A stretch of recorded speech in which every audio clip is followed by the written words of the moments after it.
So we are approaching the end of our story of Joseph. We've got this week and one more week to finish off the story of Joseph from the book of Genesis.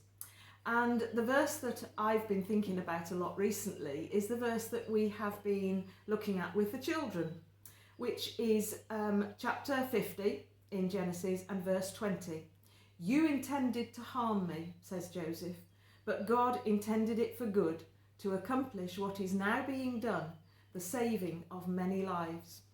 And I've been thinking about that because I can't remember a time in my life when somebody actually intended to harm me, but God turned it to good.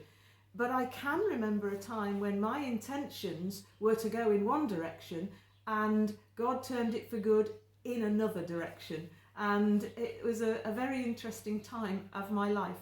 And it does remind me very much of the verse in the New Testament, which is rather similar.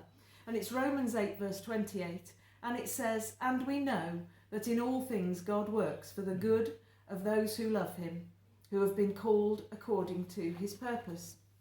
So this happened at a time when I was working as a music teacher in Hewish Episcopal Comprehensive School in Somerset. And I was convinced that there was a place for me on the pastoral team at the school. And so when a job head of year 7 came up, I applied for it and I went for it.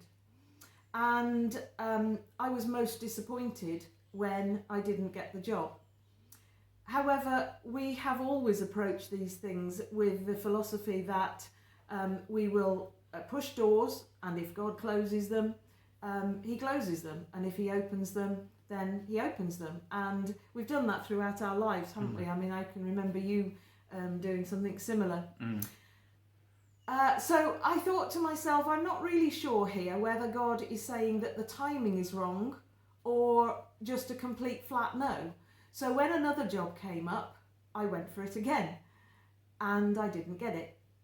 And of course, it takes a little bit to bounce back from a rejection. But I felt that if God was saying the timing was wrong, then maybe the timing was right this time. I didn't get it. And it was interesting because a similar job came up 2 more times at the school and I didn't get either of them. And it was becoming possibly a little bit more difficult to bounce back from this rejection as not getting a job often feels. And so I decided, you can call me thick if you like, but I decided after 4 no's that this was probably God saying no. This was probably God saying no, full stop. But I felt very strongly that God was saying to me, my child, it's not you being rejected. It's that position is not right for you. I have something better for you. And you know, he did have something better for me, because he knew that I was feeling restless at the school. And so after another little while, I applied for a job in Somerset Music. And this took me round lots of primary schools in Somerset, teaching music, teaching ukulele, teaching all sorts of things, and I so enjoyed it. And it really sort of livened up my last few years of teaching before I retired. And so, you know, we knew that God was in it. We knew that God was saying, that's not what I want for you, but this is. And it's better because it's what I have planned for you. And you know, I was thinking last night, because often Andy and I play some Christian music just before we go to bed. And one of the songs that was being sung last night, it was a song called Roses Shall Bloom Again.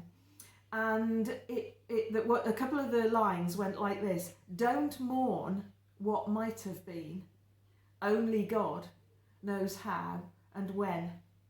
And I just think that is so pertinent, because, you know, we can't talk about what ifs with God. We've just got to say God is sovereign, he is in control, and we will trust him. So let's sing our next song and remember that whatever happens, it's because he lives that we can face tomorrow, because whatever he has for us is best.